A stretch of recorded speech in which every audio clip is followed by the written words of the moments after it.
So you can hear my voice, but you cannot see me, and that's because Paul has locked me up in the cupboard because I am a Man United fan, and we are off to Wembley once again. But I am so grateful to have the one and only Uniqlo officiant and special guest of this show, Ryan, join Paul. And Ryan, you can walk in now, and I'll walk out. Peace. That was kind of that was a little bit unexpected from Alex, which is cool, mate. You know how this works. Yeah, no. You got to guess the team. Yeah. So, man, you seriously have like an identity crisis going on. You were originally Ryan from Park. Yeah. Then you transitioned into the Guess the Panini guy. The Guess the Panini guy, yeah. Actually, no. Before that was the Ryan from FIFA. Well, right. And now you're Ryan. And now you're Uniqlo Ryan. And now look, I don't know where that came from. I don't know if it's because it's an Asian brand. Alex just associated the two together. I don't have that much stuff from Uniqlo. I hate to break it to him, but no, I'm the most recurring guest, I would argue, on the show. Well, this season you're the only guest on this show, which has been awesome. I'm the only guest on this show, which I don't know whether the standards have dropped or elevated. No, it's elevating. We only get cream of the crop here. You know, this is how this works, man. That's right. Welcome back, man. It's good to have you here. Thank you. I had a blast last time. I'm seeing a trend though that I am the go-to guy for Paris. You are actually, yeah, right. Paris. Every time we do something, like we did PSG last time with you when I was away, and now. Yeah. And now I'm back for the Red Star Paris episode. Yeah, awesome, man. Yeah. We may as well get straight into the kit, actually, and then we'll chat a bit more about football culture in the end. Let's do it, yeah. So the 2022-23 home kit, you're actually wearing it yourself. Yeah, it's actually much nicer in person. Yeah, I think... Way nicer. I'm going to stand up so people can see, and then you can talk them through the sizing and stuff. Give them the breakdown of the basic need to know. Yeah. So I was kind of, a little bit... unsure about this kit, I guess, and I think each week I kind of come into the episodes, and when I do have any doubts about a kit, I'm a bit like, I want to see it in person first. And I actually can't like vouch for that enough. Like you might look at it online, you might see it in the photo shoots and on socials and whatever, and it might look boring or something like that. And I see this in person, I'm like, holy crap, this is actually really nice. And it's one thing that Kappa do really well is their combat tech and the material that they use is sick. So definitely come and check it out because it's definitely what you want to see in person versus online. It feels really comfortable. How'd you go with sizing? So I know Kappa Combat notorious for being extra small. So I'm wearing and this is not a reflection on me in my health, right? Like I'm wearing a 2XL. Nice. And I usually wear a large probably. Yeah, right. And it's obviously like a bit of an oversized fit on you now. So I guess if you're saying to anyone that's watching or listening, definitely. Go 2 sizes up for like a bit more of a baggy, comfortable fit, or one size up for probably something fitted. If you want to go true to size, it's probably more like a game day attire type of thing. So I guess if it's a futsal team's kit, maybe go true to size. Keep it real tight. So guys, make sure you do follow us on Twitter, on socials, on Instagram. Actually, I don't even think Between Two Shirts has Twitter. Just plug an account. I just plugged an account that doesn't exist. Go follow Between Two Shirts. Whoever has it, will be a bit confused. And just subscribe. This is Alex's part. I don't know what I'm doing really. I'm just kind of winging it. Make sure you check us out on Ultra Football's YouTube channel as well. But man, it's awesome to have you here, and I'm really happy that we got a Kappa kit to talk about because I think Kappa's going to be one of my favorite brands from history. And speaking of history, Red Stars is a bit of a questionable one. Tell us. So I was doing a bit of research on the club itself, and if you go through their Wikipedia page, like the Red Star origins aren't as like historically connected as I guess most clubs would be, right? There's going to be some point in time where this club was created by this guy and it was done by this reason, and there's this sort of mythological story attached to it. And Red Star has like 3 different stories that no one can pinpoint down which one is the actual correct one. So we don't really know, but we just know it's old as hell. Club is old as hell. Club's like I think it's like the 3rd oldest club in France or Paris. Old as crap. But what were the stories? Oh, I don't even know. It was like something about what's the Buffalo Bill? Like the Western character. Yeah. So there was like a story tied to him. There was a story tied to another woman that had like some sort of star reference as well. And there was it was a bit all over the shop. But very, very strange, which I thought was pretty weird. But the club obviously has a really cool culture piece, which is, I think this is where they've sort of come to prominence over the last few years, really. Yeah, I think, when I came to know about the club was when they did what season was that shirt where they had they call it the Mayo design, which is like based on like it's like that old fabric where they've got like kind of depictions of like different scenes and stuff. Was it the white base with the pinky red kind of like, and it's like it had like multiple kind of designs. And also on the home green as well, there's a similar design. Yeah, I think they had the Vice sponsorship on it. Yes, 20. I think it's 2020, 2021. Yeah, I think that was the away kit. I think it was during the big one. pandemic, and then I was just like trying to buy it straight from their store because I couldn't find it anywhere. Yeah, nice. But they didn't ship to Australia, so Yeah, crazy, right? Like that's seems insane these day and age, right? It should be everything should be pretty readily accessible. Yeah, I guess yeah. that's the perks of having ultra football in Australia for us. Yeah, right? yeah. Like, you know, solid plug to the big dogs, yeah, right? it's going to be literally the only place you can go. Yeah, and I think they were the first club that has kind of, for me at least, like started that wave of cult clubs that are like smaller, probably less well known than the bigger clubs, but then have used kind of like design as a piece to try and push themselves into the cultural kind of like conversation. If you will. Yeah. Like it seems to be a kind of a trend now, you know, where these clubs that aren't big powerhouse teams that, you know, have this massive financial backing, big money players, they can kind of find this little niche where they fit, you know, like nicely in the football community, in the football shirt community, probably more specifically. Yeah. And they can still be a someone without having to do the same on the pitch. 100%. And you see clubs heaps like, you know, like, I mean, Venezia is a really great example, right? For like their recent kits have all been kind of hits in my eyes, at least, you know, and from home away to third as well. Like, it's all been amazing. You've got that club in Athens that have recently started doing some really clean kits with Kappa as well, I'm pretty sure. Yeah, I think it is, yeah. Como with Cesc Fabregas and that new ownership and stuff taking over, they've got some nice kits. So I think there are a lot of like smaller clubs now moving in that direction to build out their fan base.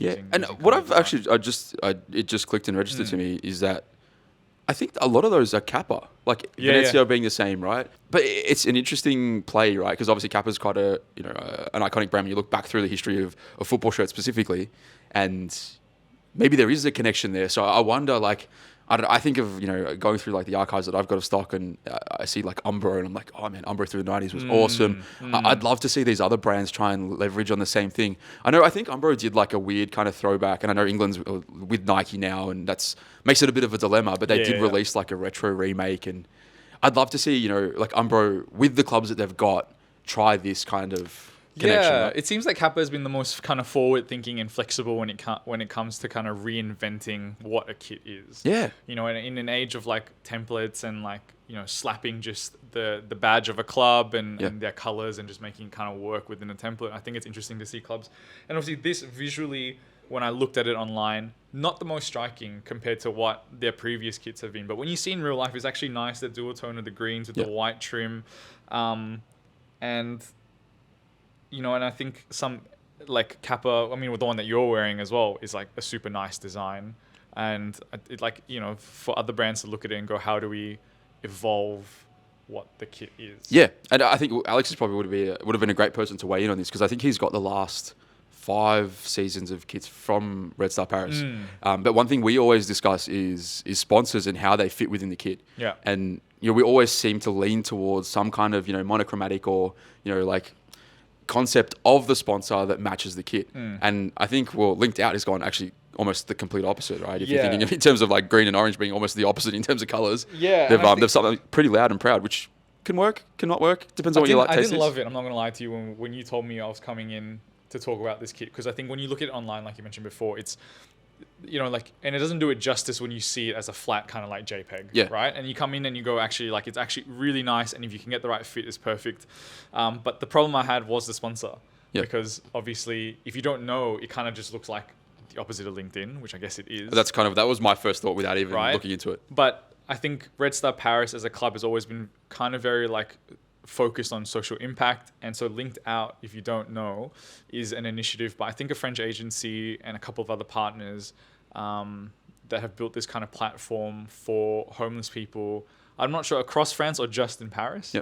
But it's for them to get employed pretty much. It's a place where it's a job platform where they can kind of like talk about their skills, what they might be interested in doing, and then businesses and employers can come in and kind of give them a chance to get back on their feet and get off the street. Because I think, you know, there's a reason probably why it's made to stand out. It's made to feel a little bit jarring, because, you know, when you go and go, oh, what is Linked Out? I think it's a powerful kind of message. It's an impact thing too, right? Like it may be bold and it may be very different to the kit itself. And, you know, maybe from a design perspective, it may not be the most flattering, but the message is what's important here, right?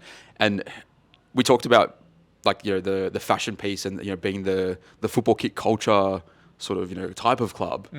But there is clubs, you know, and I think we talked about St. Pauli in the past, and you know, these clubs that have a better, it could be whether it's an economical impact, you know, a social impact. Yeah, for sure. It's just an impact on the world that, you know, they know that they're a football powerhouse, and yeah, okay, they might be smaller in the grand scheme of things, but you know, their pool is still a lot bigger than, you know, what an individual can achieve, right? So Yeah, if they can, 100%. you know, help make an impact in these kind of ways, so I think that's something pretty impressive for, you know, for Red Star, which they've always got this community connection. I think it's been probably since, I'd say 2017. Since Buffalo Bill was part of the club. Yes, yeah, since what is it, 1904 or something like. What was it? 1897 apparently. Yeah. So yeah, look, I think it's nice. It's nice to see, but I'd love to see more clubs coming out with, you know, I think it'd be really good to have the best of all the worlds, right? Like, you know, you have a good sort of social or whatever kind of, you know, global impact you're trying to make, like a sustainable build, and then a design-friendly kit. Like, if you can hit all three, Yeah. you Then can't you're go wrong, laughing. right? Yeah, like,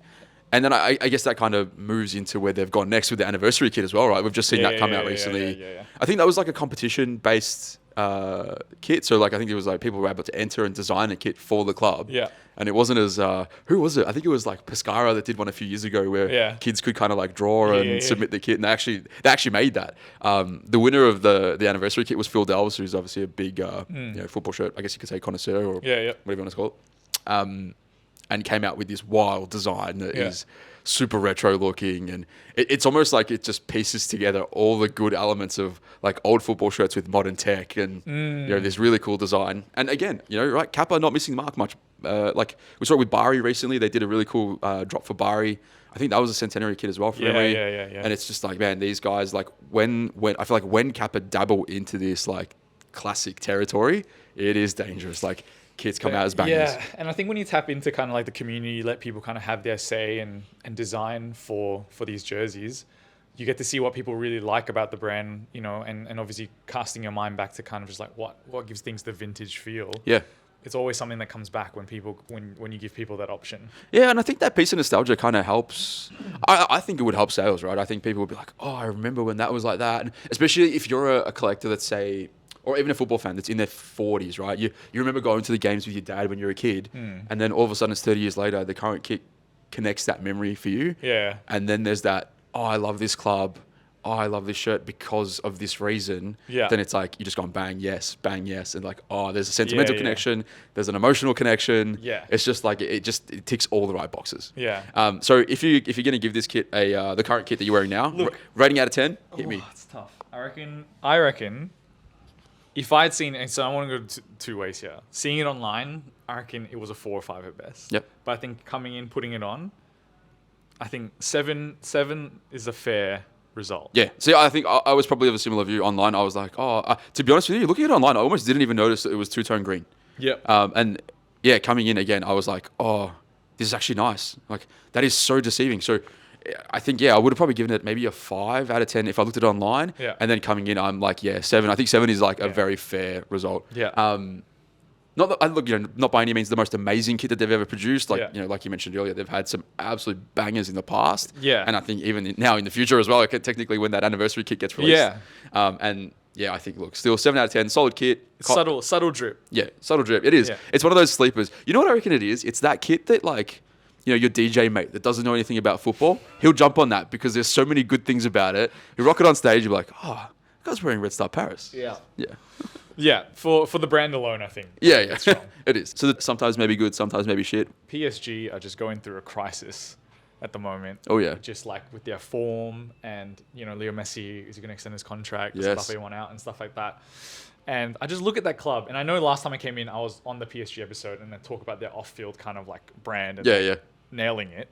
Off the pitch, need to get it. I mean, on the pitch, need to get it together a little bit. 100%. And so I think to tie it all together in this episode, if you're looking for a club in Paris to support, I would ditch PSG. Jump on. Keep their kits though, because they're fire, and then jump on Red Star if you're looking for a club that's a little bit more aligned and unified. Because when I look at that club, I go, you're never going to win the Champions League. Touching on PSG, and you were saying they're on pitch form.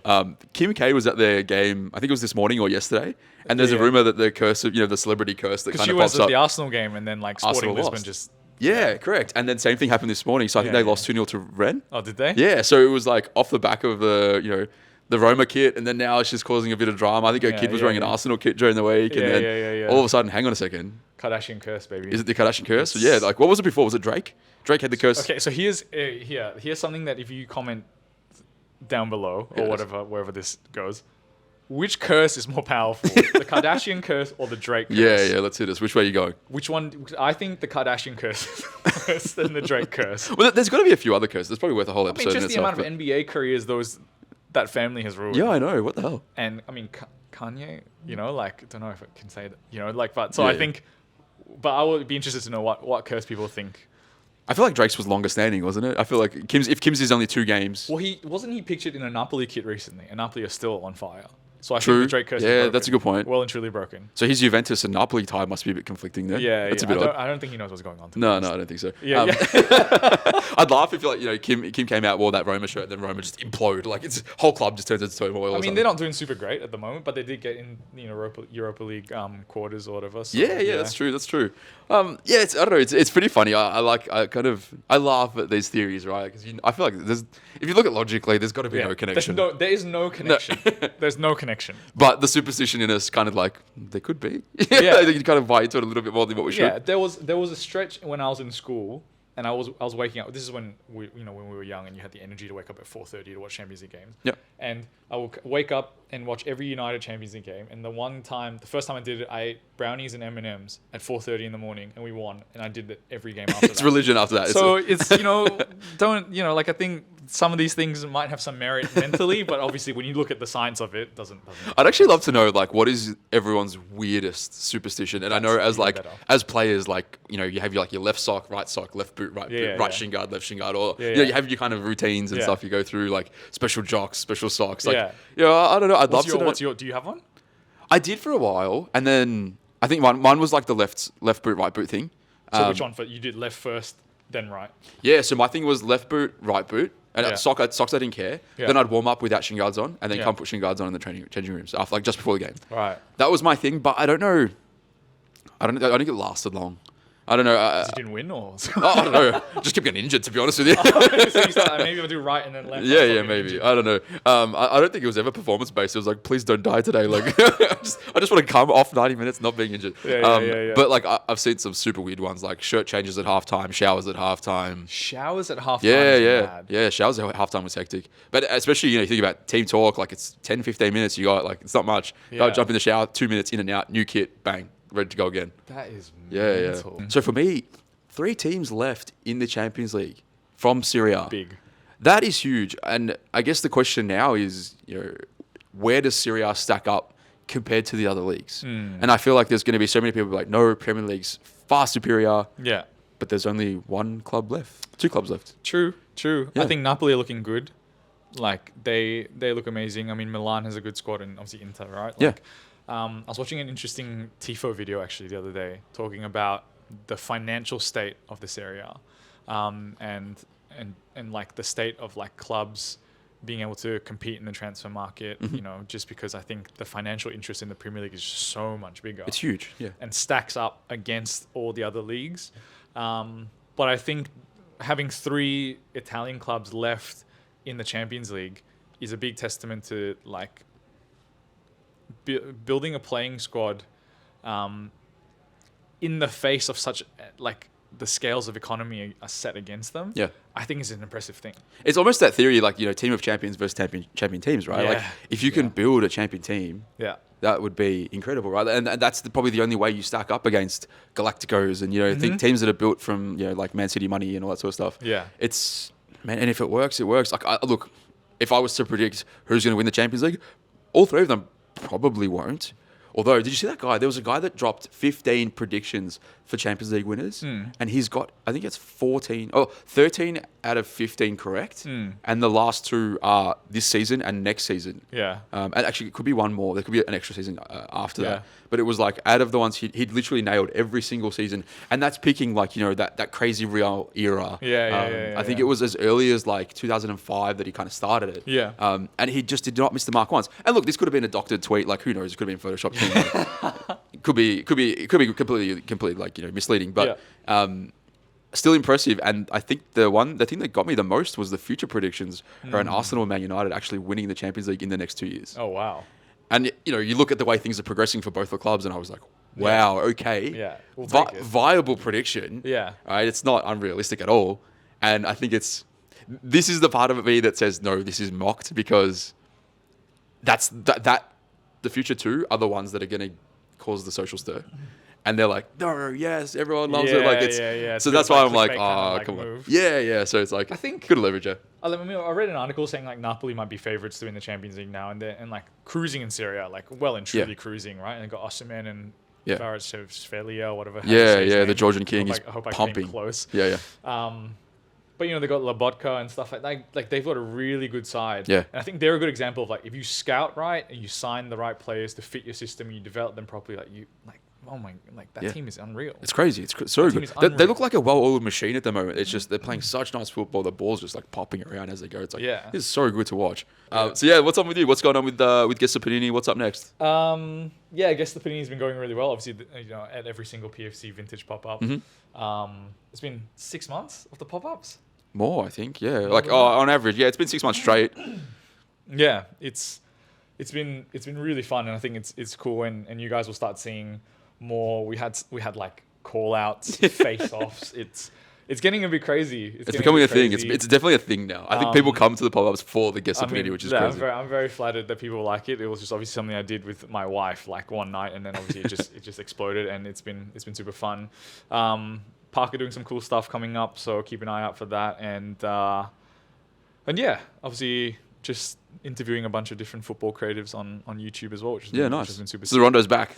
Rondo's back. The format's a little bit different to make it more sustainable, not a weekly thing. I thought a monthly kind of conversation with interesting people would be good. Awesome. So last month we had art on shirts, and you know he does like the painting on the shirts. I love those guys. Like Yeah, so cool. So sick. And before that I had Josh Parrish, who's like a NPL commentator, and he Diamante's best friend. Yeah, they're boys. So hopefully you come on soon. Got to get Alex I'm down. on. We want to get just have interesting conversations and move the culture forward along with you guys. So yeah, awesome, man. That's good. We've got pop-ups coming up. We've got 6 months worth of. Well, I think technically they're going to be just Melbourne ones lined up for the next 6, and then after that we're going to be later in the year over to Sydney and potentially Adelaide as well if we can. Yeah. And then I think the ex-football crew want us back in Brisbane later on in the year too, which is going to be fun. Yeah. Make sure you follow Ryan. @Ryan is my name. Yeah. Myself, PFC Vintage. Follow Talking Shirt and Between Two Shirts and Ultra Football on everything. There's so many accounts to plug and tag, and just make sure you follow us on everything. And let us know what your superstition is. It's good. Oh, and Kardashian or Drake. Which one's worse? Where you going? Thanks for coming on, man. Appreciate it. Let's go.